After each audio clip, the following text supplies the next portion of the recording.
graduation. There is no way a bee should be able to fly. Its wings are too small to get its fat little body off the ground. The bee, of course, flies anyway, because bees don't care what humans think is impossible. Yellow, black, yellow, black, yellow, black, yellow, black. Ooh, black and yellow.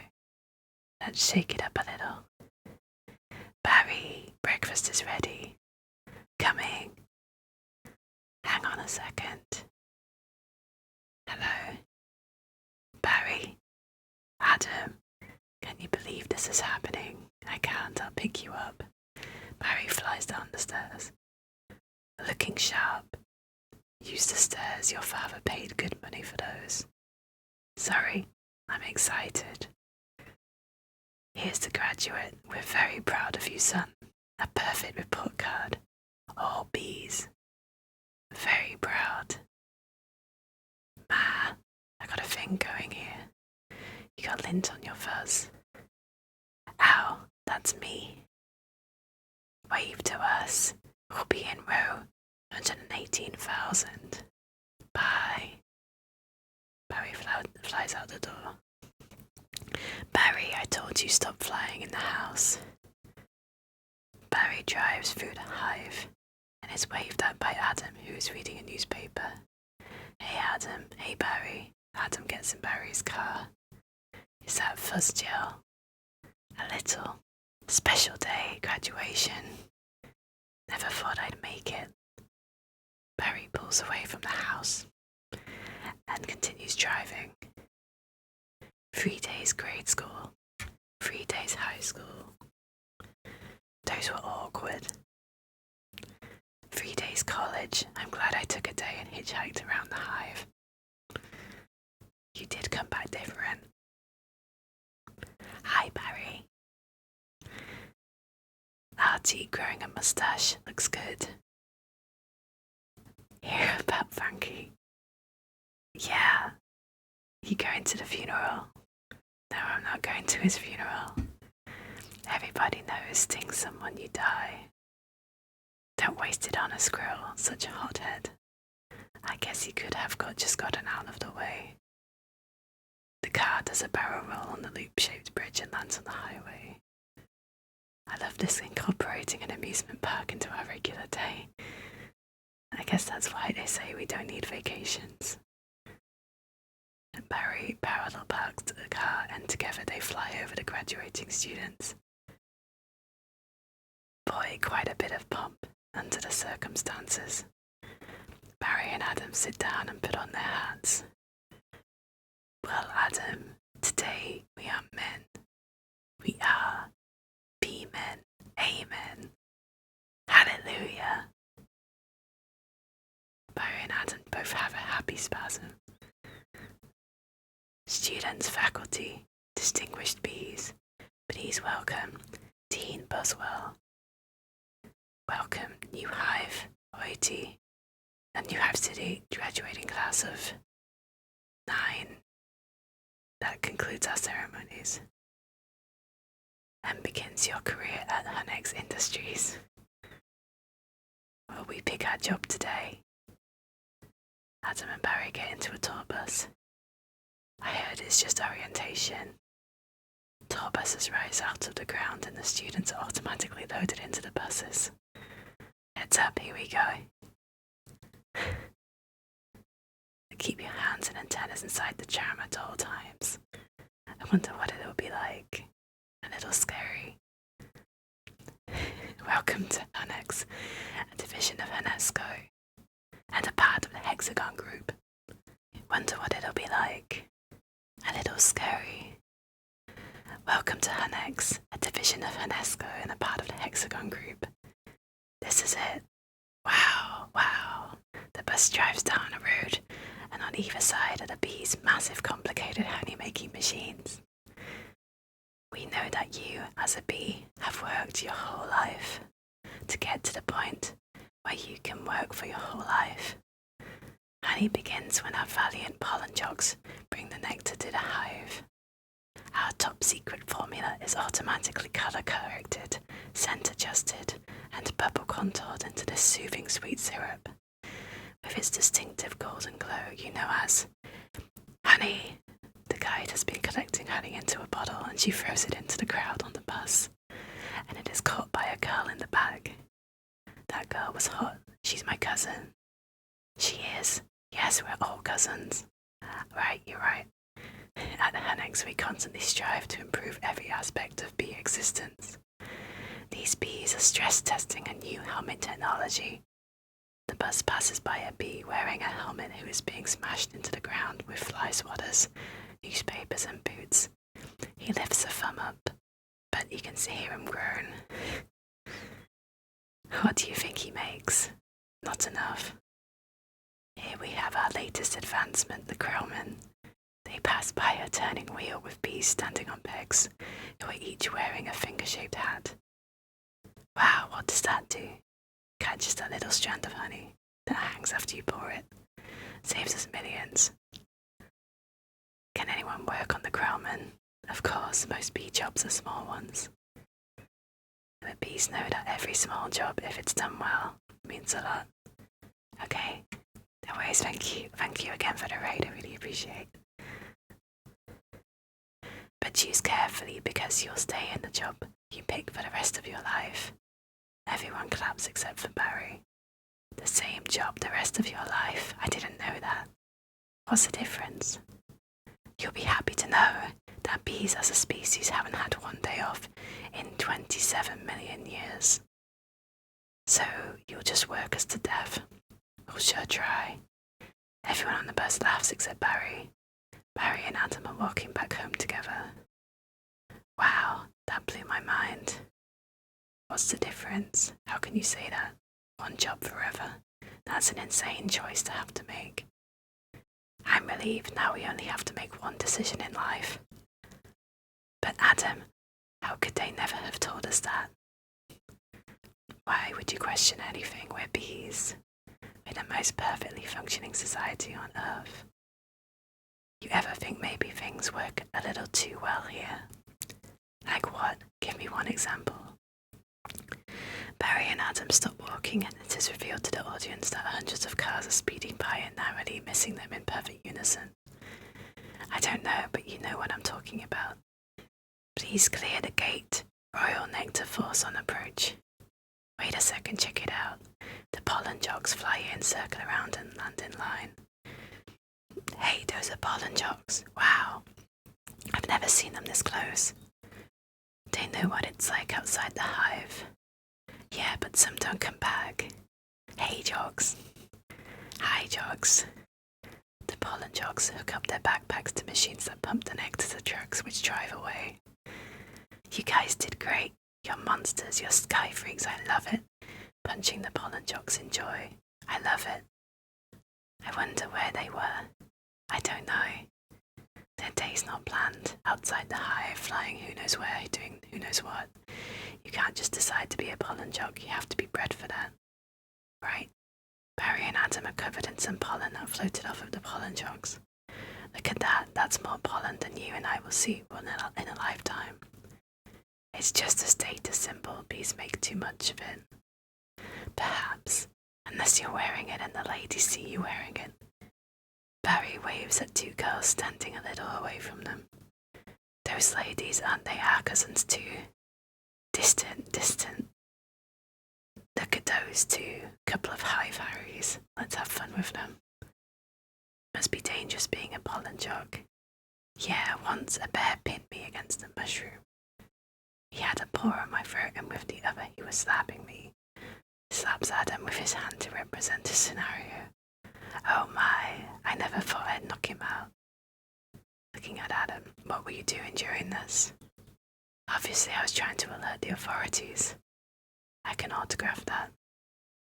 The pollen jogs walk up to Barry and Adam. They pretend that Barry and Adam really are pollen jogs. A little gusty out there today, wasn't it, comrades? Yeah, gusty. We're hitting a sunflower patch 6 miles from here tomorrow. 6 miles, huh? Barry, a puddle jump for us, but maybe you're not up for it. Maybe I am. You are not. We're going 0900 at J Gate. What do you think, Buzzy Boy? Are you bee enough? I might be. It all depends on what 0900 means. The scene cuts to Barry looking out on the hive city from his balcony at night. Hey, Onyx. Dad, you surprised me. You decided what you were interested in. Well, there's a lot of choices, but you only get one. Do you ever get bored doing the same job every day? Son, let me tell you about stirring. You grab that stick and you just move it around and you stir it around. You get yourself into a rhythm. It's a beautiful thing. You know, Dad, the more I think about it, maybe the honey field just isn't right for me. You were thinking of what? Making balloon animals? That's a bad job for a guy with a stinger. Janet, your son's not sure he wants to go into honey. Barry, you are so funny sometimes. I'm not trying to be funny. You're not funny, you're going into honey. Our son the stirrer. You're going to be a stirrer. No one's listening to me. Wait till you see the sticks I have. I can see anything right now. I'm going to get an ant tattoo. Barry's parents don't listen to him and continue to ramble on. Let's open some honey and celebrate. Maybe I'll pierce my thorax, shave my antenna. Shack up with a grasshopper, get a gold tooth and call everyone dog. I'm so proud. The scene cuts to Barry and Adam waiting in line to get a job. We're starting work today. Today's the day. Come on, all the good jobs will be gone. Yeah, right. Pollen counting, stunt bee, pouring stirrer, front desk hair removal. This is still available. Hang on to your left. One of them's yours. Congratulations, step to the side. What'd you get? Picking crud out, Stella. He walks away. Wow. Couple of newbies. Yes, sir, our first day. We are ready. Make your choice. Adam and Barry look up at the job board.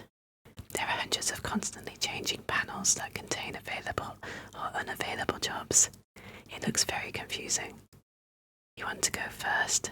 No, you go. Oh my, what's available? Restroom attendants open, not for the reason you think.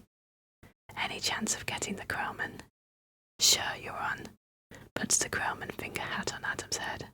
Suddenly the sign for Krellman closes out. I'm sorry, the Krellman just closed out. Takes Adam's hat off. Wax monkey's always open. The Krellman opened up again. What happened? A bee died. Makes an opening. See, he's dead. Another dead one. Deadified. 2 more dead. Dead from the neck up. Dead from the neck down. That's life. Oh, this is so hard. Barry remembers what the pollen jog offered him and he flies off. Heating, cooling, stunt bee, pourer, stirrer. Humming, inspector number 7. Lint coordinator. Stripe supervisor. Mite wrangler. Barry, what do you think I should? Barry. Adam turns around and sees Barry flying away. Barry. Alright, we've got the sunflower patch in quadrant 9. Through phone, what happened to you? Where are you? I'm going out. Out where? Out there. Oh no. I have to before I go to work for the rest of my life. You're gonna die, you're crazy. Barry hangs up. Hello? Another call coming in. If anyone's feeling brave, there's a Korean deli on 83rd that gets their roses today. Hey guys, look at that. Isn't that the kid we saw yesterday? Hold it, son. Flight deck's restricted. It's okay, Lou. We're gonna take him up. Puts hand on Barry's shoulder. To Barry. Really? Feeling lucky, are you? To Barry. Sign here. Just initial that. Thank you. Okay, you got a rain advisory today, and as you all know, bees cannot fly in rain. So be careful. As always, watch your brooms, hockey sticks, dogs, birds, bears, and bats. Also, I got a couple of reports of root beer being poured on us. Murphy's in home because of it, babbling like a cicada. That's awful. Still talking through a megaphone. And a reminder for you rookies. Be law number 1, absolutely no talking to humans. Alright, launch positions. The pollen jocks run into formation. Buzz, buzz, buzz, buzz. Buzz, buzz, buzz, buzz. Buzz, buzz, buzz, buzz. Black and yellow. Hello. To Barry, you ready for this hot shot? Yeah, bring it on. Wind check. Antennae, check. Nectar pack, check. Wings, check. Stinger, check. Scared out of my shorts, check. Okay, ladies, let's move it out. Pound those petunias, you striped stem suckers. All of you drain those flowers. The pollen jocks fly out of the hive. Wow, I'm out. I can't believe I'm out. So blue. I feel so fast and free. Box kite. Barry flies through the kite. Wow. Flowers. A pollen jock puts on some high-tech goggles that shows flowers similar to heatsink goggles. This is Blue Leader. We have Rose's visual. Bring it around 30 degrees and hold. Roses. 30 degrees, Roger. Bringing it around. Stand to the side, kid. It's got a bit of a kick. The pollen jock fires a high-tech gun at the flower, shooting tubes that suck up the nectar from the flower and collects it into a pouch on the gun. That is one nectar collector. Ever see pollination up close? No, sir. Barry and the pollen jock fly over the field. The pollen jock sprinkles pollen as he goes. I pick up some pollen here, sprinkle it over here. Maybe a dash over there. A pinch on that one. See that? It's a little bit of magic. That's amazing. Why do we do that? That's pollen power. More pollen, more flowers, more nectar, more honey for us. Cool. I'm picking up a lot of bright yellow. Could be daisies. Don't we need those? Copy that visual. Wait, one of these flowers seems to be on the move. Say again. You're reporting a moving flower. Affirmative. The pollen jocks land near the flowers, which to the audience are obviously just tennis balls. In the distance, that was on the line. This is the coolest. What is it? I don't know, but I'm loving this colour. It smells good, not like a flower, but I like it. Yeah, fuzzy. Sticks his hand on the ball, but it gets stuck. Chemically, the pollen jock finally gets his hand free from the tennis ball. Careful, guys, it's a little grabby. The pollen jock turns around and sees Barry laying his entire body on top of one of the tennis balls. My sweet lord of bees, can't he break it off there? Pointing upwards, problem, a human hand reaches down and grabs the tennis ball that Barry is stuck to.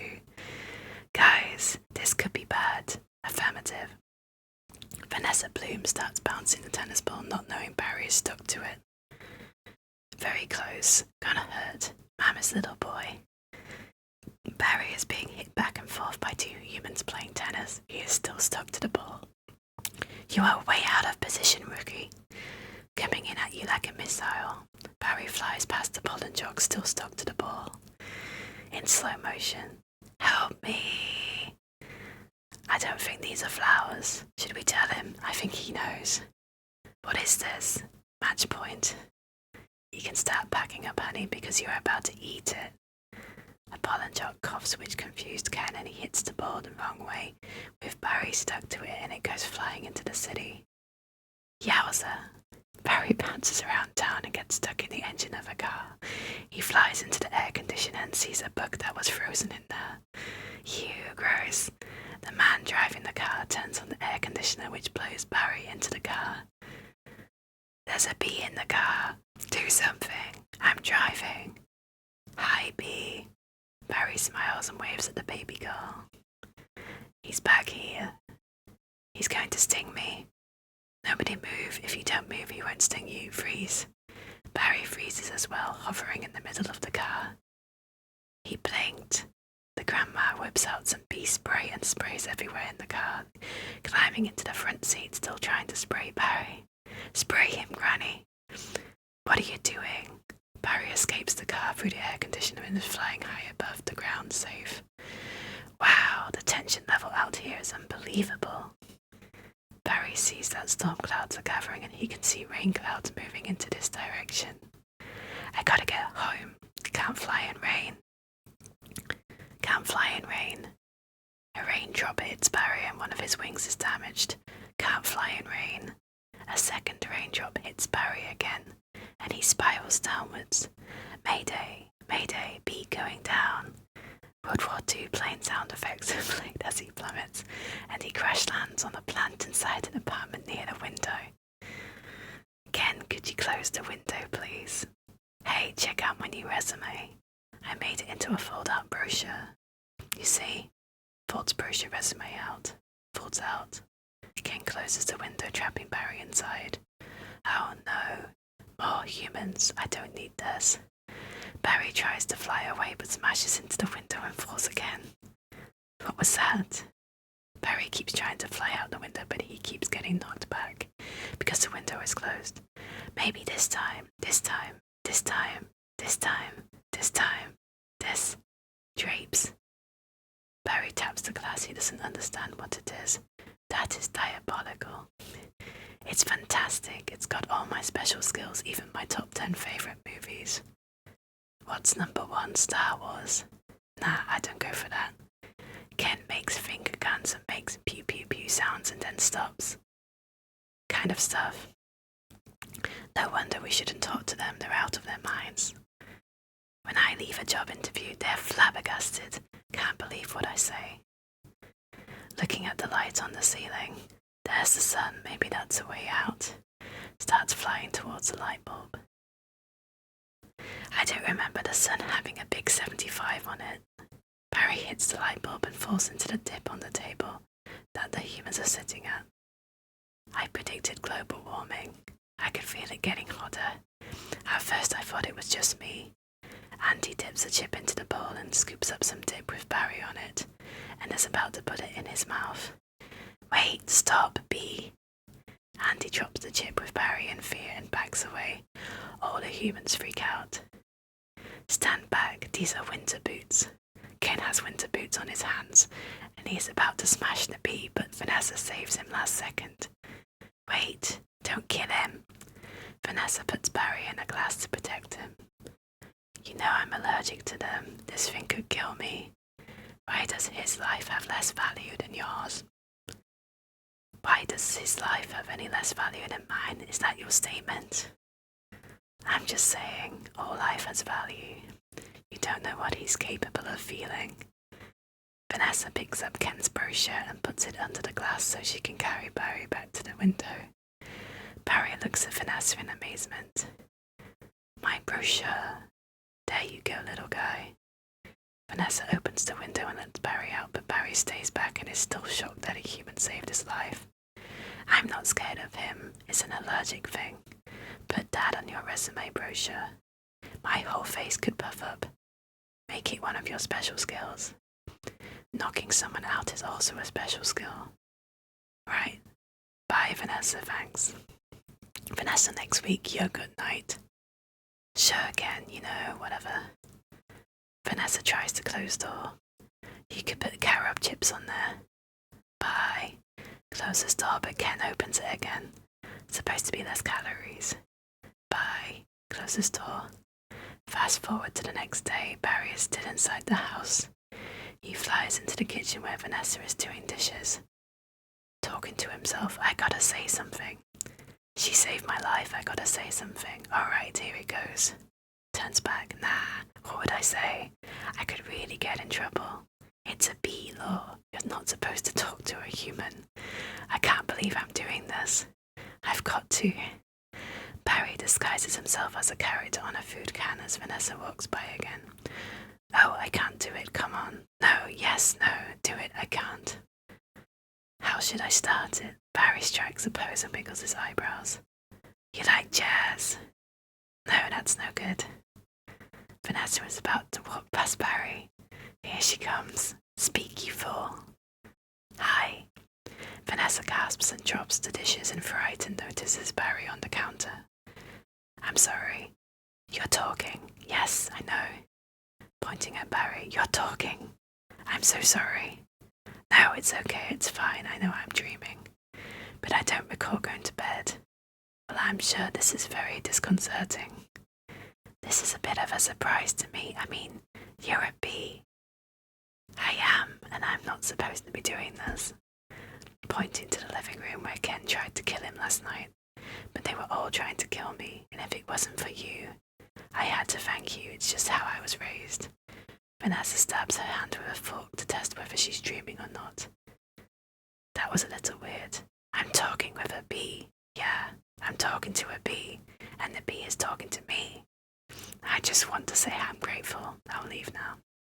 Barry turns to leave. Wait, how did you learn to do that? Flying back, what? The talking thing. Same way you did, I guess. Mama, Dada, honey, you pick it up. That's very funny, yeah. Bees are funny. If we didn't laugh, we'd cry with what we have to deal with. Anyway, can I get you something? Like what? I don't know, I don't know, coffee. I don't want to put you out. It's no trouble. It takes 2 minutes. It's just coffee. I hate to impose. Vanessa starts making coffee. Don't be ridiculous. Actually, I would love a cup. Hey, you want rum cake? I shouldn't. Have some. No, I can't. Come on. I'm trying to lose a couple micrograms. Where? These stripes don't help. You look great. I don't know if you know anything about fashion. Are you alright? Pouring coffee on the floor and missing the cup completely. No. Flash forward in time. Barry and Vanessa are sitting together at a table on top of the apartment building, drinking coffee. He's making the tie in the cab as they're flying up Madison. He finally gets there. He runs up the steps into the church the wedding is on, and he says, Watermelon. I thought you said Guatemalan. Why would I marry a watermelon? Barry laughs, but Vanessa looks confused. Is that a bee joke? That's the kind of stuff we do. Yeah, different. So what are you gonna do, Barry? Barry stands on top of a sugar cube floating in his coffee and paddles it around with a straw like it's a gondola. About work, I don't know. I want to do my part for the hive, but I can't do it the way they want. I know how you feel. You do? Sure. My parents wanted me to be a lawyer or a doctor, but I wanted to be a florist. Really? My only interest is flowers. And New Queen was just elected with that same campaign slogan. Anyway, if you look, Barry points to a tree in the middle of Central Park. That is my hive right there, see it? You're in Sheep Meadow. Yes, I'm right off the turtle pond. No way, I know that area. I lost a toe ring there once. Why do girls put rings on their toes? Why not? It's like putting a hat on your knee. Maybe I'll try that. A custodian installing a light bulb looks over at them, but to his perspective it looks like Vanessa is talking to a cup of coffee on the table. You alright, ma'am? Oh yeah, fine. Just having 2 cups of coffee. Anyway, this has been great, thanks for the coffee. Yeah, it's no trouble. Sorry I couldn't finish it. If I did, I'd be up for the rest of my life. Barry points towards the rum cake. Can I take a piece of this with me? Sure, here, have a crumb. Vanessa hands Barry a crumb, but it is still pretty big for Barry. Thanks, yeah. Alright, well then. I guess I'll see you around. Or not. Okay, Barry, and thank you so much again for before. Oh, that was nothing. Well, not nothing, but anyway. Vanessa and Barry hold hands, but Vanessa has to hold out a finger because her hands are too big, and Harry holds that. The custodian looks over again and it appears Vanessa was laughing at her coffee again. The light bulb that he was screwing in sparks and he falls off the ladder. Fast forward in time and we see 2 bee scientists testing out a parachute in a Hunnick's wind tunnel. This can't possibly work. He's all set to go, we may as well try it. Okay, Dave, pull the chute. Dave pulls the chute and the wind slams him against the wall and he falls on his face. The camera pans over and we see Barry and Adam walking together. Sounds amazing. It was amazing. It was the scariest, happiest moment of my life. Humans. I can't believe you were with humans. Giant, scary humans. What were they like? Huge and crazy. They talk crazy. They eat crazy giant things. They drive crazy. Do they try and kill you like on TV? Some of them, but some of them don't. How do you get back? Poodle. You did it, and I'm glad. You saw whatever you wanted to see. You had your experience. Now you can pick up your job and be normal.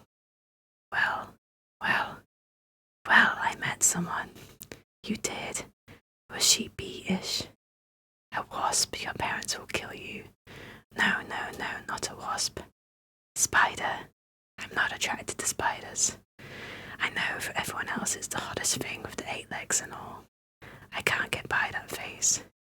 So who is she? She's human. No, that's a bee law. You wouldn't break a bee law. Her name's Vanessa. Adam puts his head in his hands. Oh boy. She's so nice, and she's a florist. Oh no, you're dating a human florist. We're not dating. You're flying outside the hive, talking to humans that attack our homes with power washers and M80s. That's 1/8 a stick of dynamite. She saved my life and she understands me. This is over. Eat this. Barry gives Adam a piece of the crumb that he got from Vanessa. Adam eats it. Adam's tone changes. This is not over. What was that? They call it a crumb. It was so stinging stripy. And that's not what they eat. That's what falls off what they eat. You know what a Cinnabon is? No. Adam opens the door behind him and he pulls Barry in. It's bread and cinnamon and frosting. Be quiet. They heat it up. Sit down.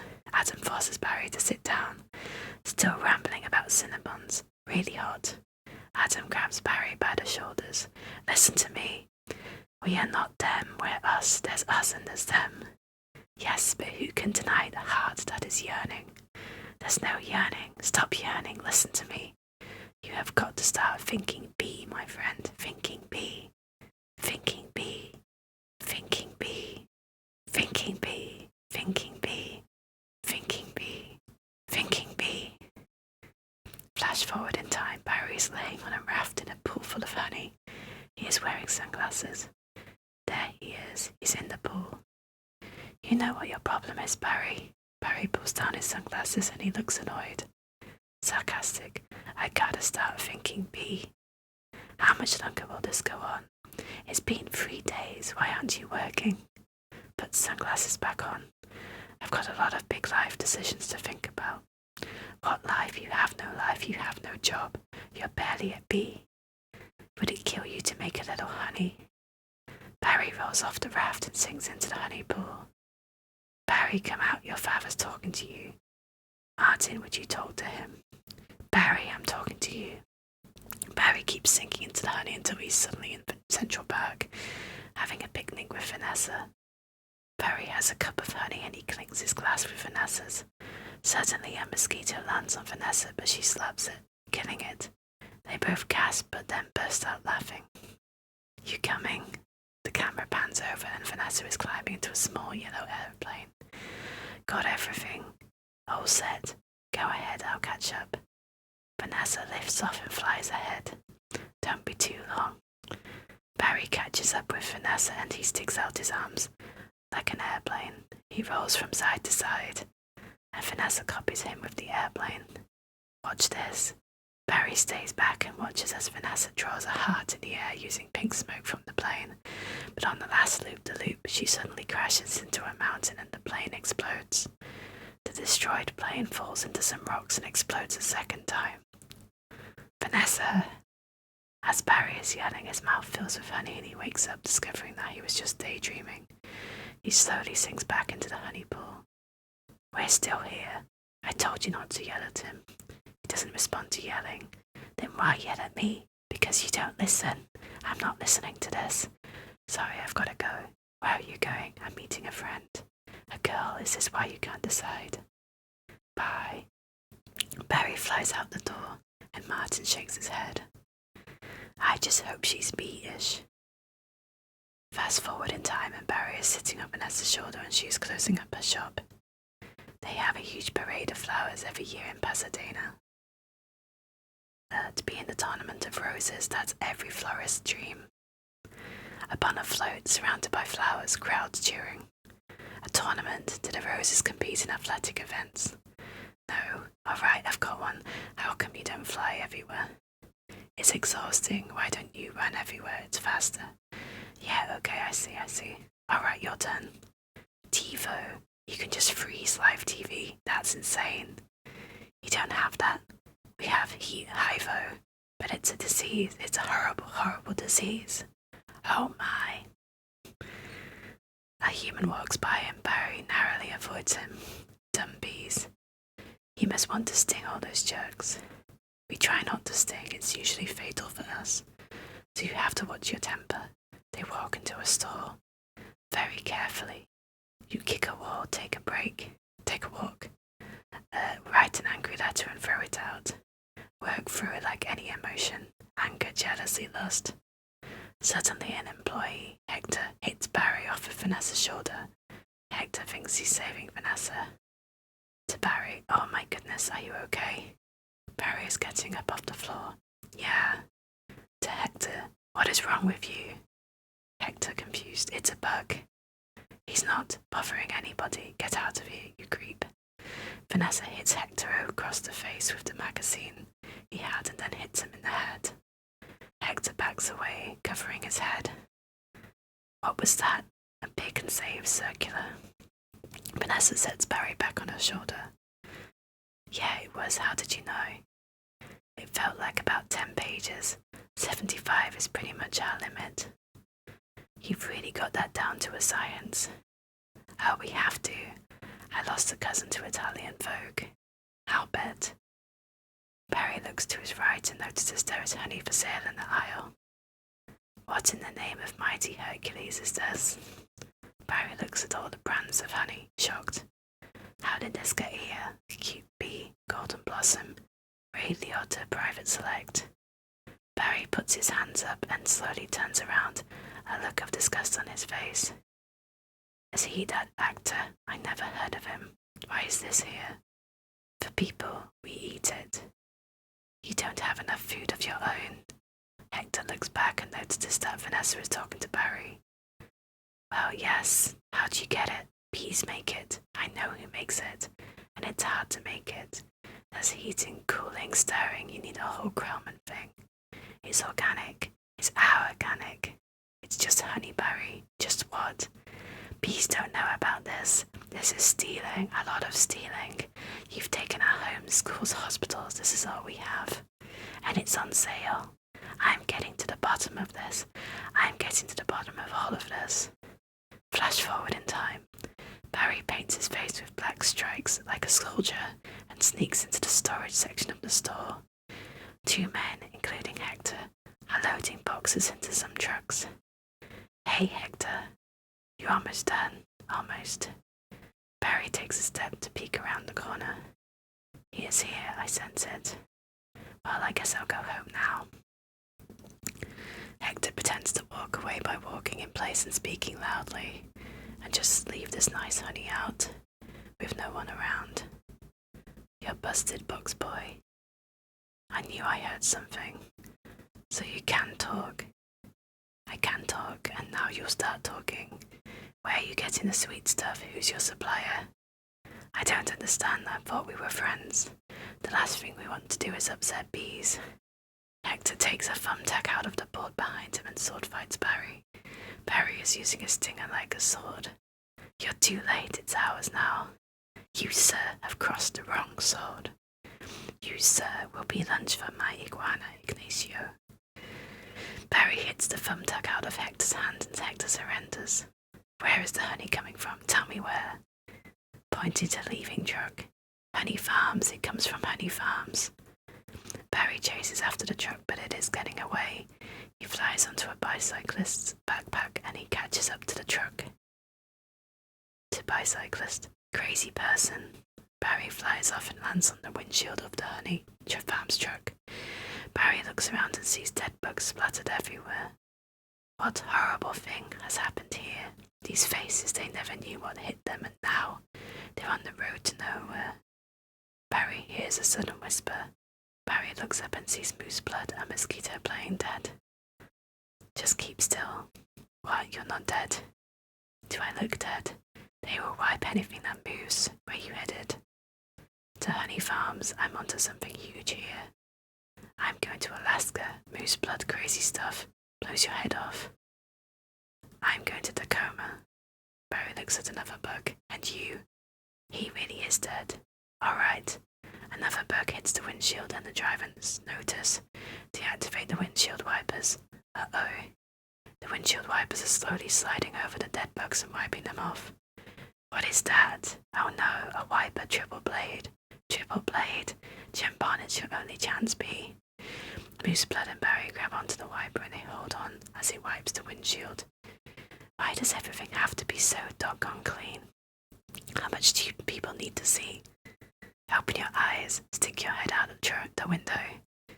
From NPR News in Washington, I'm Carl Cassell. But don't kill no more bugs. Moose Blood and Barry are washed off by the wiper fluid. B. Moose Blood guy. Barry starts screaming as he hangs onto the antenna. Suddenly it is revealed that a water bug is also hanging on the antenna. There is a pause and then Barry and the water bug both start screaming. You hear something. Like what? Like tiny screaming. Turn off the radio. The antenna starts to lower until it gets too low and sinks into the truck. The water bug flies off and Barry is forced to let go and he is blown away. He luckily lands inside a horn on top of the truck where he finds Moose Blood, who is blown into the same place. What's up, B-boy? Hey, Blood. Fast forward in time and we see that Barry is deep in conversation with Moose Blood. They have been sitting in this truck for a while. Just a row of honey jars as far as the eye could see. Wow! I assume wherever this truck goes is where they're getting it. I mean, that honey's ours. Bees hang tight. We're all jammed in. It's a close community. Not us, man. We're on our own. Every mosquito on his own. What if you get in trouble? You're a mosquito, you're in trouble. Nobody likes us, they just smack. See a mosquito, smack, smack. At least you're out in the world, you must meet girls. Mosquito girls try to trade up, get with a morph dragonfly. Mosquito girl don't want no mosquito. An ambulance passes by and it has a blood donation sign on it. You got to be kidding me. Moose Blood's about to leave the building, so long, B. Moose Blood leaps and flies onto the window of the ambulance where there are other mosquitoes hanging out. Hey guys, Moose Blood. I knew I'd catch you all down here. Did you bring your crazy straw? The truck goes out of view and Barry notices that the truck he's on is pulling into a camp of some sort. We throw it in jars, slap a label on it, and it's pretty much pure profit. Barry flies out. What is this place? A bee's got a brain the size of a pinhead. They are pinheads. Pinhead. Check out the new smoker. Oh sweet, that's the one you want, the Thomas 3000. Smoker. 90 puffs a minute, semi-automatic, twice the nicotine, all the tar. A couple breaths of this knocks them right out. They make the honey and we make the money. They make the honey and we make the money. The beekeeper sprays hundreds of cheap miniature apartments with the smoker. Bees are fainting or passing out. Oh my! What's going on? Are you okay? Barry flies into one of the apartments and helps a bee couple get off the ground. They are coughing and it's hard for them to stand. Yeah, it doesn't last too long. You know you're in a fake hive with fake walls. Our queen was moved here, we had no choice. The apartment room is completely empty except for a photo on the wall of the queen, who is obviously a man in women's clothes. This is your queen. That's a man in women's clothes. That's a drag queen. What is this? Barry flies out and he discovers that there are hundreds of these structures, each housing thousands of bees. Oh no, there's hundreds of them. Barry takes out his camera and takes pictures of these bee work camps. The beekeepers look very evil in these depictions. Bee honey. Our honey is being brazenly stolen on a massive scale. This is worse than anything bears have done. I intend to do something. Flash forward in time and Barry is showing these pictures to his parents. Oh, Barry, stop. Who told you humans are taking our honey? That's a rumour. Do these look like rumours? Holds up the pictures. That's a conspiracy theory. These are obviously doctored photos. How did he get mixed up in this? He's been talking to humans. What? Talking to humans? He has a human girlfriend and they make out. Make out, Barry. We do not. You wish you could. Whose side are you on? The bees. Carla's been sitting in the back of the room this entire time. I dated a cricket once in San Antonio. Those crazy legs kept me up all night. Barry, this is what you want to do with your life. I want to do it for all our lives. Nobody works harder than bees. Dad, I remember you coming home, so overworked. Your hands were still stirring, you couldn't stop. I remember that. What right do they have to our honey? We live on 2 cups a year. They put it in lip balm for no reason whatsoever. Even if it's true, what can one bee do? Sting them where it really hurts. In the face, the eye. That would hurt, Barry. No. Up the nose, that's a killer. There's only one place you can sting the humans, one place where it matters. Flash forward a bit in time and we are watching the bee news. Hive at 5, the hive's only full-hour action news source. No more bee beards. With Bob Bumble at the anchor desk, weather with Storm Stinger, sports with Buzz Larvey, and Jeanette Chung. Good evening, I'm Bob Bumble, and I'm Jeanette Chung. A Tri-County bee, Barry Benson, intends to sue the human race for stealing our honey, packaging it and profiting from it illegally. Tomorrow night on Bee Larry King, we'll have 3 former queens here in our studio discussing their new book. Classy ladies out this week on Hexagon. The scene changes to an interview on the news with Bee version of Larry King and Barry. Bee Larry King. Tonight we're talking to Barry Benson. Did you ever think I'm a kid from the hive? I can't do this. Bees have never been afraid to change the world. What about Bee Columbus, Bee Candy, Bee Jesus? Where I'm from, we'd never sue humans. We were thinking of stickball or candy stores. How old are you? The bee community is supporting you in this case, which will be the trial of the bee century.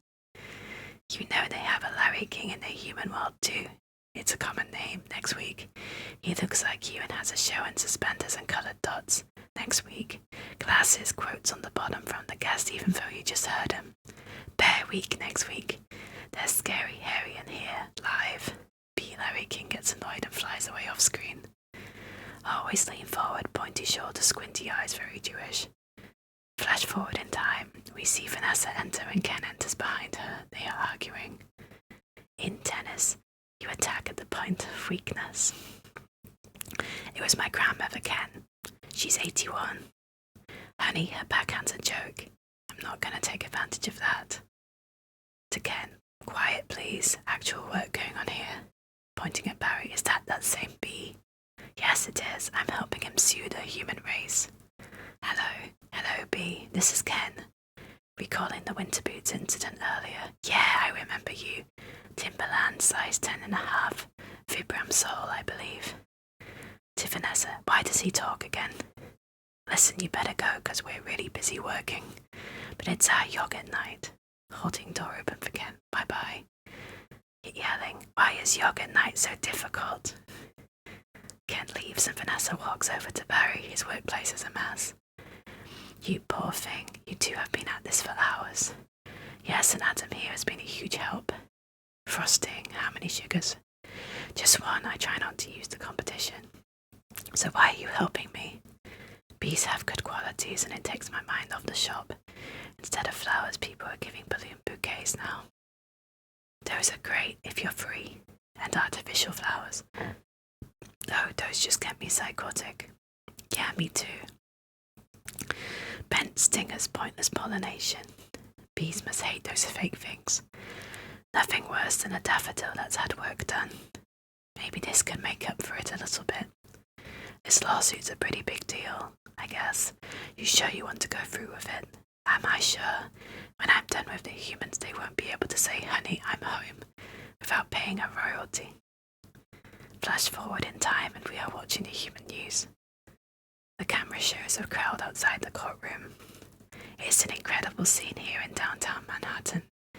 where the world anxiously waits because for the first time in history, we will hear for ourselves if a honeybee can actually speak. We are no longer watching through a news camera. What have we gotten into here, Barry? It's pretty big, isn't it? Looking at the hundreds of people around the courthouse. I can't believe how many humans don't work during the day. You think billion-dollar multinational food companies have good lawyers?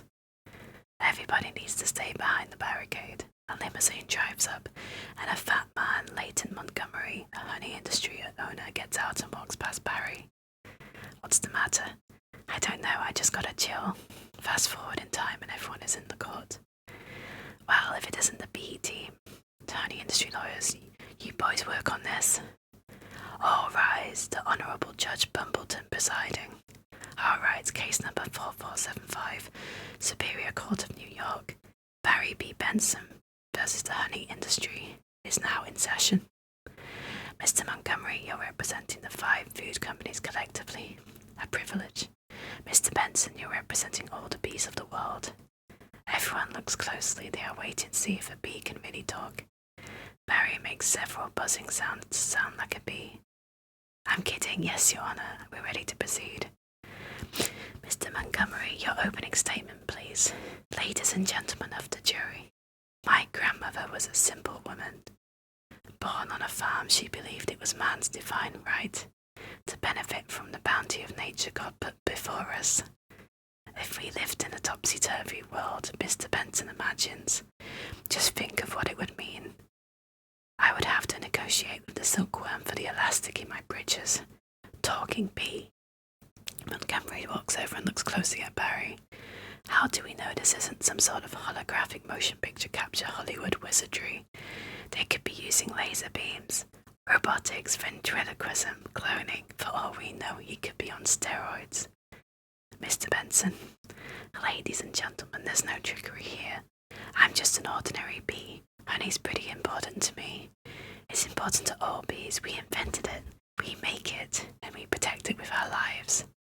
Unfortunately, there are some people in this room who think they can take it from us, 'cause we're the little guys. I'm hoping that, after this is all over, you'll see how, by taking our honey, you not only take everything we have, but everything we are. To Martin, I wish he'd dress like that all the time, so nice. Call your first witness. So, Mr. Klaus van der Hayden of Honey Farms, big company you have. I suppose so. I see you also own Honeyburton and Honrun. Yes, they provide beekeepers for our farms. Beekeeper, I find that to be a very disturbing term. I don't imagine you employ any bee-freers, do you? Quietly, no. I couldn't hear you. No. Because you don't free bees, you keep bees. Not only that, it seems you thought a bear would be an appropriate image for a jar of honey. They're very lovable creatures. Yogi Bear, Fuzzy Bear, Build-A-Bear. You mean like this? The bear from over the hedge barges in through the back door, and it is roaring and standing on its hind legs. It is thrashing its claws and people are screaming. It is being held back by a guard who has the bear on a chain. Pointing to the roaring bear, bears kill bees. How'd you like his head crashing through your living room, biting into your couch, spitting out your throw pillows? Okay, that's enough, take him away. The bear stops roaring and thrashing and walks out. So, Mr. Sting, thank you for being here. Your name intrigues me. Where have I heard it before? I was with a band called the Police. But you've never been a police officer, have you? No, I haven't. No, you haven't, and so here we have yet another example of bee culture casually stolen by a human, for nothing more than a prance-about stage name. Oh, please.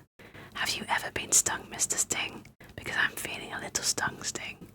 Or should I say, Mr. Gordon M. Sumner? That's not his real name, you idiots. Mr. Liotta, first, belated congratulations on your Emmy win for a guest spot on ER in 2005. Thank you. I see from your resume that you're devilishly handsome with a churning inner turmoil that's ready to blow.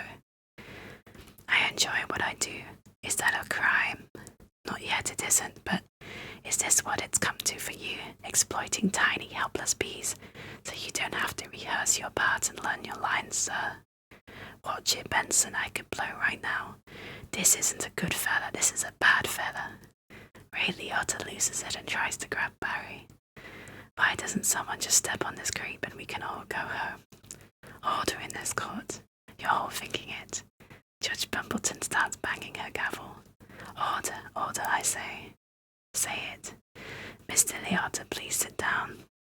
We see a montage of magazines which feature the court case. Flash forward in time and Barry is back home with Vanessa. I think it was awfully nice of that pair to pitch in like that. I think the jury's on our side. Are we doing everything right, legally?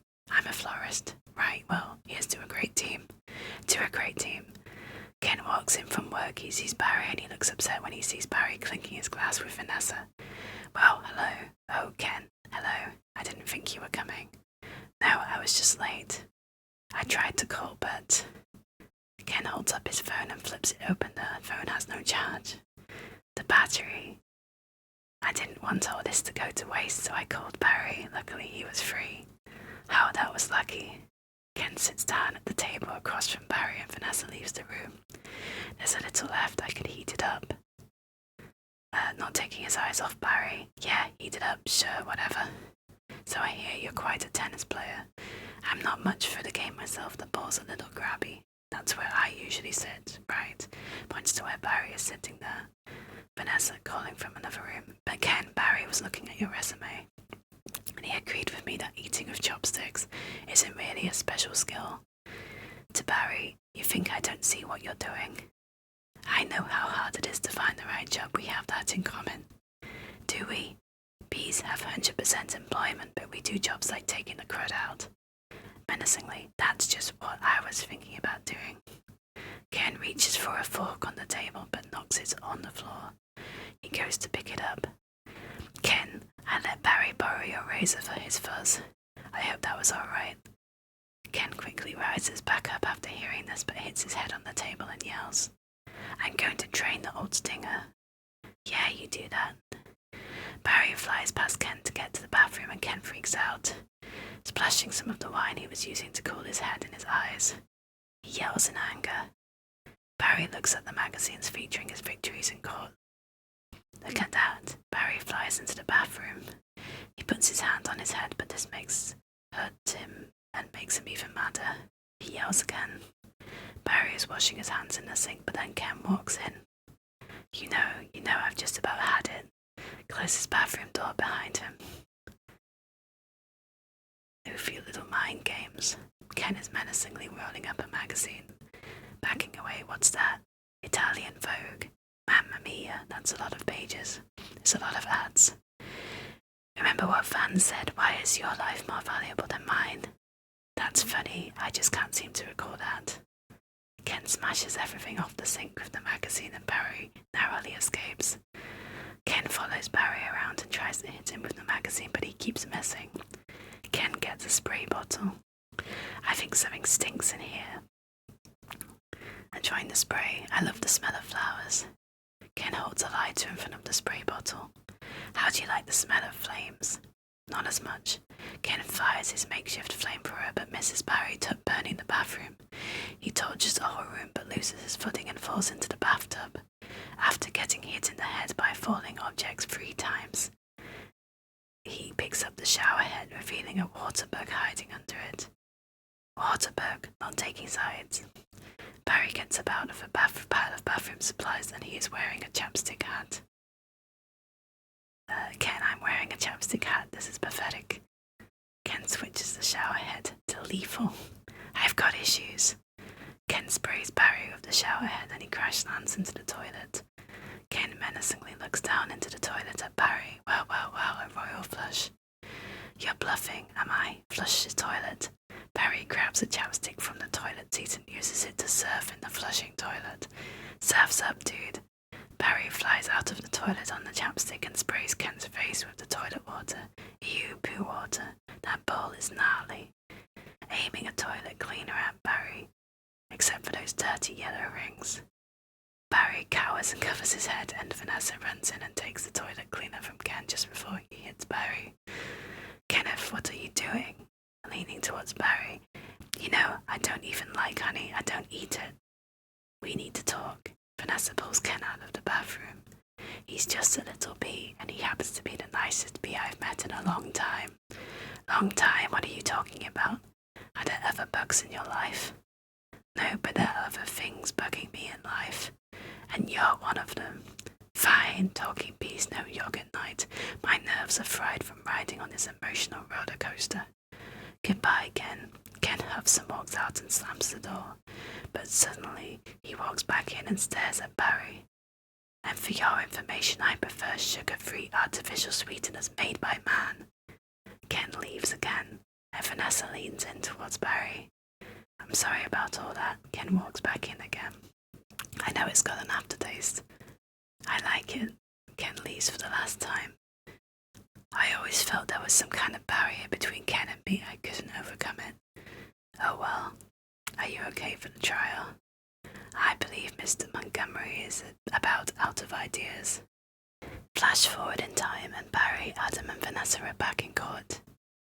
We would like to call Mr. Barry Benson B to the stand. Good idea. You can really see why he's considered one of the best lawyers. Barry stares at Adam. Yeah. Leighton, you've got to weave some magic with this jury or it's gonna be all over. Montgomery, don't worry. The only thing I have to do to turn this jury around is to remind them of what they don't like about bees. To lawyer, you got the tweezers. Are you allergic? Only to losing, son. Only to losing. Mr. Benson B., I'll ask you what I think we'd all like to know. What exactly is your relationship, points to Vanessa, to that woman? We're friends. Good friends, yes. How good do you live together? Wait a minute. Are you her little bedbug? Adam's stinger starts vibrating. He is agitated. I've seen a bee documentary or two, from what I understand. Doesn't your queen give birth to all the bee children? Yeah, but... Pointing at Janet and Martin, so those aren't your real parents. Oh, Barry. Yes, they are. Hold me back. Vanessa tries to hold Adam back. He wants to sting Montgomery. You're an illegitimate bee, aren't you, Benson? He's denouncing bees. Don't you all date your cousins? Montgomery leans over on the jury stand and stares at Adam. Objection. Vanessa raises her hand to object, but Adam gets free. He flies straight at Montgomery. I'm going to pincushion this guy. Adam, don't, it's what he wants. Adam stings Montgomery in the butt and he starts thrashing around. Oh, I'm hit. Oh, lordy, I am hit.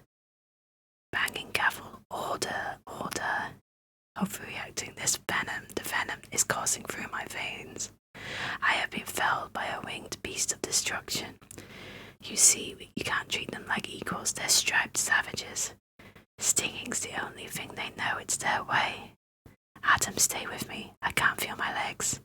Overreacting and throwing his body around the room, what angel of mercy will come forward to suck the poison from my heaving buttocks? I will have order in this court. Order. Order, please. Flash forward in time, and we see a human news reporter. The case of the honeybees versus the human race took a pointed turn against the bees yesterday, when one of their legal teams stung Leighton T. Montgomery. Adam is laying in a hospital bed and Barry flies in to see him. Hey, buddy. Hey, is there much pain? Yeah, I blew the whole case, didn't I? It doesn't matter. What matters is you're alive. You could have died. I'd be better off dead. Look at me. A small plastic sword is replaced as Adam's stinger. They got it from the cafeteria downstairs in a tuna sandwich. Look, there's a little celery still on it. Flicks off the celery and slice. What was it like to sting someone?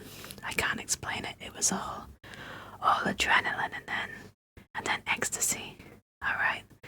You think it was all a trap? Of course, I'm sorry. I flew us right into this. What were we thinking? Look at us. We're just a couple of bugs in this world. What will the humans do to us if they win? I don't know. I hear they put the roaches in motels. That doesn't sound so bad. Adam, they check in, but they don't check out. Oh my. Coughs. Could you get a nurse to close that window? Why? The smoke. We can see that 2 humans are smoking cigarettes outside. Bees don't smoke. Right, bees don't smoke. Bees don't smoke, but some bees are smoking. That's it, that's our case. It is, it's not over. Get dressed, I've gotta go somewhere. Get back to the court and stall any way you can. Flash forward in time and Adam is making a paper boat in the courtroom. And assuming you've done step 29 correctly, you're ready for the dub. We see that the jury have each made their own paper boats after being taught how by Adam. They all look confused. Mr. Flayman, yes, Your Honour. Where is the rest of your team? Continues stalling. Well, Your Honour, it's very interesting. Bees are trained to fly haphazardly, and as a result, we don't make very good time. I actually heard a funny story about Your Honour having these ridiculous bugs taking up enough of this court's valuable time. How much longer will we allow these absurd shenanigans to go on? They have presented no compelling evidence to support their charges against my clients who run legitimate businesses. I move for a complete dismissal of this entire case. Mr. Flayman, I'm afraid I'm going to have to consider Mr. Montgomery's motion. But you can't, we have a terrific case. Where is your proof? Where is the evidence? Where is show me the smoking gun? Barry flies in through the door. Hold it, Your Honour. You want a smoking gun? Here is your smoking gun. Vanessa walks in holding a bee smoker. She sets it down on the judge's podium. What is that? It's a bee smoker. Picks up smoker. What this? This harmless little contraption. This couldn't hurt a fly, let alone a bee. Montgomery accidentally fires it at the bees in the crowd and they faint and cough. Dozens of reporters start taking pictures of the suffering bees. Look at what has happened to bees who have never been asked, smoking or none. Is this what nature intended for us, to be forcibly addicted to smoke machines and man-made wooden slat work camps, living out our lives as honey slaves to the white man? Barry points to the honey industry owners. One of them is African American, so he awkwardly separates himself from the others. What are we gonna do? He's playing the species card. Ladies and gentlemen, please, free these bees. Free the bees, free the bees. Free the bees, free the bees, free the bees. The court finds in favour of the bees. Vanessa, we won. I knew you could do it. High five. Vanessa hits Barry hard because her hand is too big. Sorry. Overjoyed. I'm okay. You know what this means. All the honey will finally belong to the bees. Now we won't have to work so hard all the time. This is an unholy perversion of the balance of nature, Benson. You will regret this. Montgomery leaves and Barry goes outside the courtroom. Several reporters start asking Barry questions. Barry, how much honey is out there? All right, one at a time. Barry, who are you wearing? My sweater is Ralph Lauren and I have no pants. Barry flies outside with the paparazzi and Adam and Vanessa stay back. What if Montgomery's right? What do you mean? We've been living the bee way a long time, 27 million years. Flash forward in time and Barry is talking to a man. Congratulations on your victory. What will you demand as a settlement? Firstly, we'll demand a complete shutdown of all bee work camps. As Barry is talking, we see a montage of men putting closed tape over the work camps and freeing the bees in the crappy apartments. Then we want back the honey that was ours to begin with, every last drop. Men in suits are pushing all the honey of the aisle into carts. We demand an end to the glorification of the bear as anything more. We see a statue of a bear-shaped honey container being pulled down by bees. Then a filthy, smelly, bad breath stink machine. We're all aware of what they do in the woods.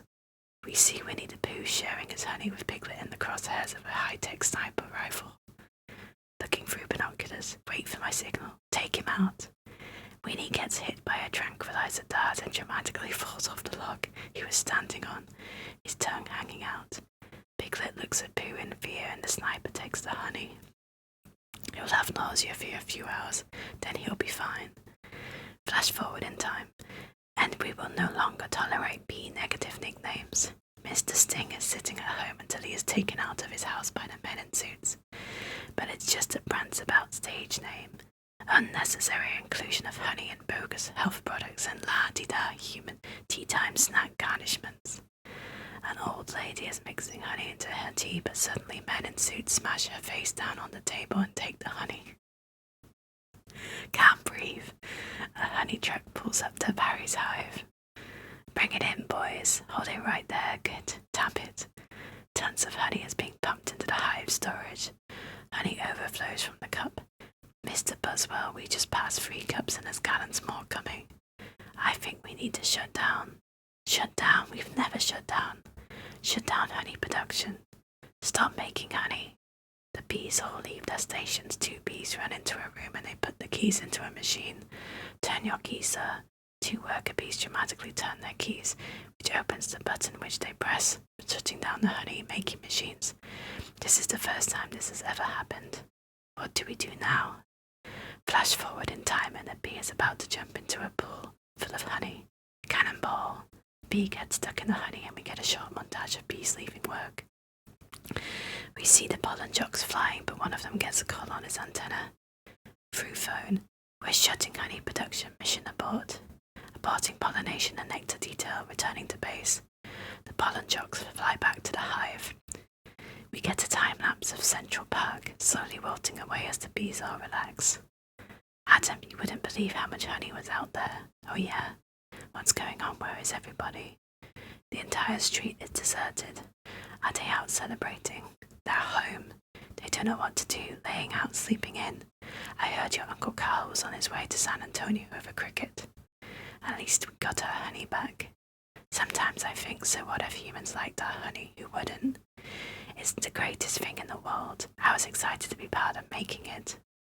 This was my new desk. This was my new job.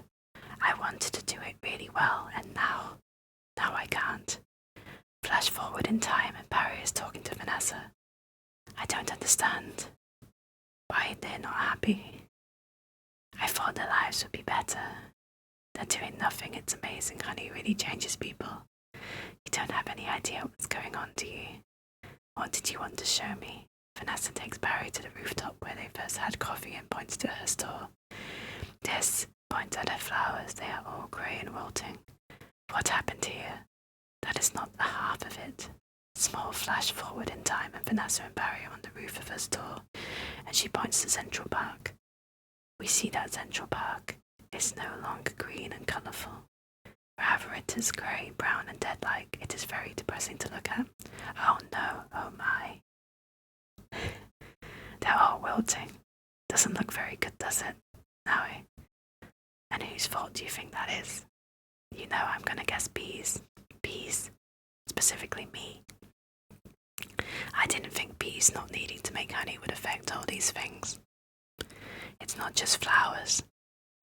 Fruits, vegetables, they all need bees. That's a whole SAT test right there. Take away produce, that affects the entire animal kingdom. And then, of course, the human species. So if there's no more pollination, it could all just go south here, couldn't it? I know this is also partly my fault. How about a suicide pact? How do we do it? I'll sting you, you step on me. That just kills you twice. Right. Listen, Barry, sorry, but I gotta get going. Vanessa leaves. To himself, I had to open my mouth and talk. Vanessa, why are you leaving? Why are you going? Vanessa is getting into a taxi. To the final Tournament of Roses parade in Pasadena. They've moved it to this weekend because all the flowers are dying. It's the last chance I'll ever have to see it. Vanessa, I just want to say I'm sorry. I never meant it to turn out like this. I know, me neither. The taxi starts to drive away. Tournament of Roses. Roses can't do sports. Wait a minute. Roses. Vanessa. Barry flies after the taxi. Roses. Barry. Barry is flying outside the window of the taxi. Roses are flowers. Yes, they are. Flowers, bees, pollen. I know, that's why this is the last parade. Maybe not. Could you ask him to slow down? Could you slow down? The taxi driver screeches to a stop and Barry keeps flying forward. Barry flies back to the window. Okay, I made a huge mistake. This is a total disaster, all my fault. Yes, it kind of is. I've ruined the planet. I want to help you with the flower shop. I've made it worse. Actually, it's completely closed down. I thought maybe you won't be modelling, but I have another idea, and it's greater than my previous ideas combined. I don't want to hear it. Alright, but they have the roses have the pollen. I know every pea, plant and flower bud in this park. All we gotta do is get what they've got back here with what we've got. Peas, park, pollen, flowers. Repollination across the nation. Tournament of Roses, Pasadena, California. They've got nothing but flowers, floats and cotton candy. Security will be tight. I have an idea. Flash forward in time. Vanessa is about to board a plane which has all the roses on board. Vanessa Bloom, FTD, holds out badge. Official floral business, it's real. Sorry, ma'am. Nice brooch. Thank you, it was a gift. Barry is revealed to be hiding inside the brooch. Flashback in time and Barry and Vanessa are discussing their plan. Once inside, we just picked the right float. How about the princess and the bee? I could be the princess and you could be the bee. Yes, I got it. Where should I sit? What are you? I believe I'm the bee. The bee. It goes under the mattresses. Not in this fairy tale, sweetheart. I'm getting the marshal. You do that. This whole parade is a fiasco. Let's see what this baby will do. Vanessa tries to float through traffic. Hey, what are you doing? Then all we do is blend in with traffic without arousing suspicion. Once at the airport, there's no stopping us. Flash forward in time and Barry and Vanessa are about to get on a plane. Stop, security. You and your insect pack your float. Yes. Has it been in your possession the entire time? Yes.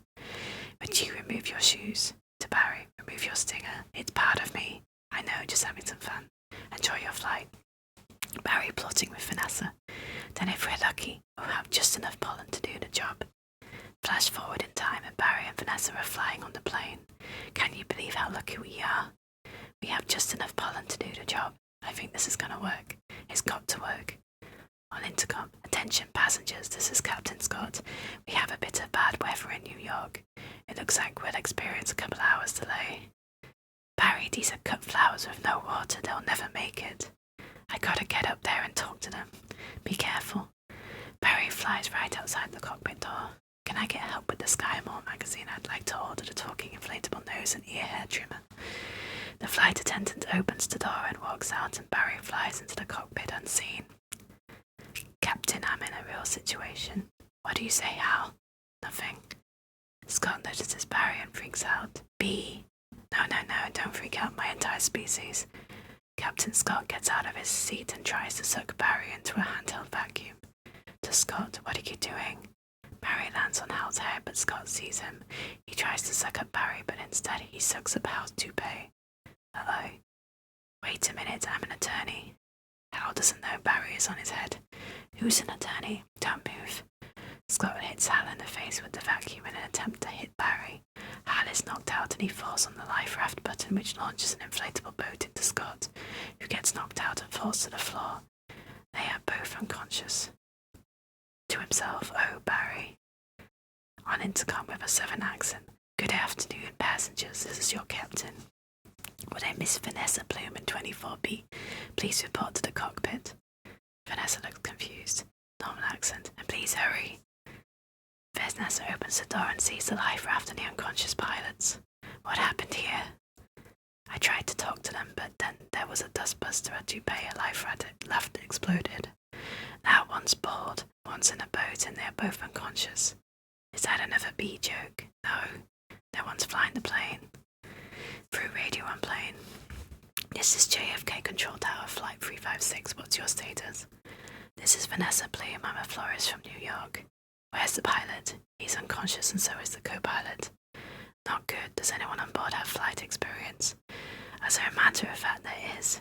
Who's that? Barry Benson. From the Honey Trial. Oh, great. Vanessa, this is nothing more than a big metal bee. It's got giant wings, huge engines. I can't fly a plane. Why not? Isn't John Travolta a pilot? Yes. How hard could it be? Vanessa sits down and flies for a little bit, but we see lightning clouds outside the window. Wait, Barry, we're headed into some lightning. An ominous lightning storm looms in front of the plane. We are now watching the B news. This is Bob Bumble. We have some late breaking news from JFK Airport, where a suspenseful scene is developing. Barry Benson, fresh from his legal victory, that's Barry, is attempting to land a plane loaded with people, flowers, and an incapacitated flight crew. Flowers. The scene switches to the human news. Talking with Bob Bumble, we have a storm in the area and 2 individuals at the controls. We've absolutely no flight experience. Just a minute, there's a bee on that plane. I'm quite familiar with Mr. Benson and his no-account compadres. They've done enough damage. But isn't he your only hope? Technically, a bee shouldn't be able to fly at all. Their wings are too small. Through radio, haven't we heard this a million times? The surface area of the wings and body mass makes no sense. Get this on the air. Got it. Stand by. We're going live. Through radio and TV. The way we work may be a mystery to you. Making honey takes a lot of bees doing a lot of small jobs. But let me tell you about a small job. If you do it well, it makes a big difference. More than we realize to us, to everyone. That's why I want to get the bees back to working together. That's the bee way. We're not made of jello. We get behind a fellow, black and yellow. Hello. The scene switches and Barry is teaching Vanessa how to fly. Left, right, down, hover, hover, forget hover. This isn't so hard. Pretending to honk the horn. Beep, beep, beep, beep. A lightning bolt hits the plane and autopilot turns off. Barry, what happened? Wait, I think we were on autopilot the whole time. That may have been helping me, and now we're not.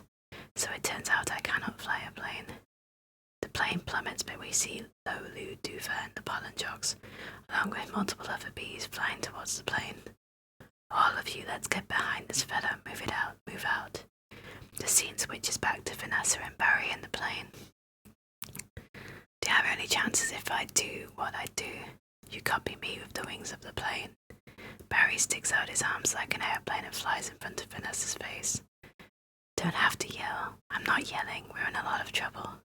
It's very hard to concentrate with that panicky tone in your voice. It's not a tone. I'm panicking. I can't do this. Barry slaps Vanessa. Vanessa, pull yourself together. You have to snap out of it. Slaps Barry. You snap out of it. Slaps Vanessa. You snap out of it. You snap out of it. You snap out of it. We see that all the pollen jogs are flying under the plane. You snap out of it. You snap out of it. You snap out of it. You snap out of it. Hold it. Why? Come on, it's my turn. How is the plane flying? Plane is now safely flying. I don't know. Barry's antenna rings like a phone. Barry picks up. Hello. Through the phone. Benson, got any flowers for a happy occasion in there? All of the pollen jogs are carrying the plane. The pollen jogs. They do get behind the fellow. Black and yellow. Hello. Alright, let's drop this tin can on the black top. Where? I can't see anything, can you?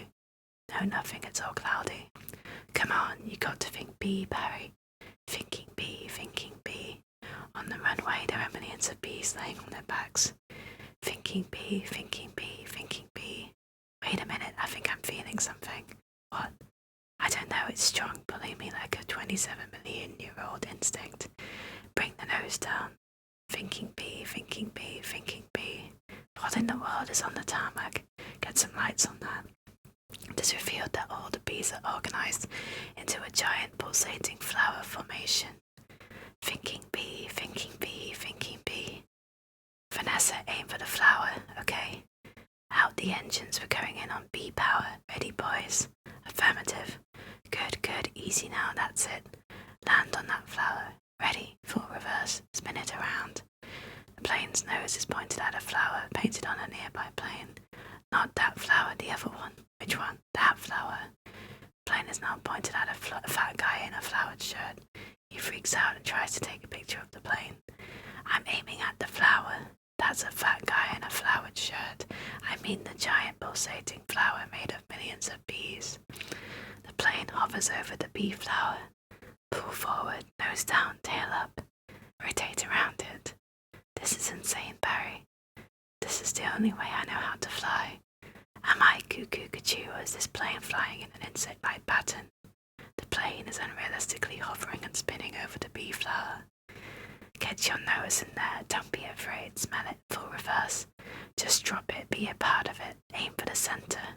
Now drop it in, woman. Come on already.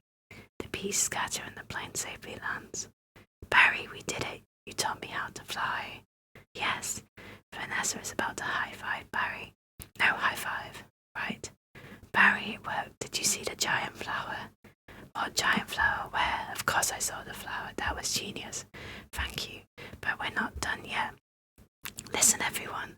This runway is covered with the last pollen from the last flowers anywhere available on Earth. That means this is our last chance. We're the only ones who make honey, pollinate flowers, and dress like this. If we're gonna survive as a species, this is our moment. What do you say? Are we going to be bees or just Museum of Natural History keychains? We're bees. Keychain. Then follow me, accept keychain. Hold on, Barry, here. You found this? Yeah, I'm a pollen jock and it's a perfect fit. All I gotta do are the sleeves. The pollen jocks throw Barry a nectar collecting gun. Barry catches it. Oh yeah, that's how Barry. Barry and the pollen jocks get pollen from the flowers on the plane. Flash forward in time and the pollen jocks are flying over NYC. Barry pollinates the flowers in Vanessa's shop and then heads to Central Park. Mom, the bees are back, putting on his crown and hat. If anybody needs to make a call, now's the time. I got a feeling we'll be working late tonight. The bee honey factories are back up and running. Meanwhile, at Vanessa's shop. To customer, here's your change. Have a great afternoon. Can I help? Who's next? Would you like some honey with that? It is bee approved. Don't forget these. There is a room in the shop where Barry does legal work for other animals. He is currently talking with a cow. Milk, cream, cheese, it's all me, and I don't see a nickel. Sometimes I just feel like a piece of meat. I had no idea. Barry, I'm sorry, have you got a moment? Would you excuse me? My mosquito associate will help you. Sorry I'm late. He's a lawyer too. Ma'am, I was already a blood-sucking parasite. All I needed was a briefcase. Have a great afternoon. Barry, I just got this huge tulip order and I can't get them anywhere. No problem, Fanny. Just leave it to me. You're a lifesaver, Barry. Can I help? Who's next? All right, Scramble Jocks, it's time to fly. Thank you, Barry. Ken walks by on the sidewalk and sees the bee-approved honey in Vanessa's shop. That bee is living my life. Let it go, Kenny. When will this nightmare end? Let it all go. Beautiful day to fly. Sure is. Between you and me, I was dying to get out of that office. Barry recreates the scene near the beginning of the movie where he flies through the box kite. Movie fades to black, and the credits begin. After credits. No scene can be seen, but the characters can be heard talking over the credits. You have got to start thinking B, my friend. Thinking B, me. Talking over singer. Hold it. Let's just stop for a second. Hold it. I'm sorry, everyone. Can we stop here? Oh, Barry. I'm not making a major life decision during a production number. Alright, take 10 everybody. Wrap it up, guys. I had virtually no rehearsal for that.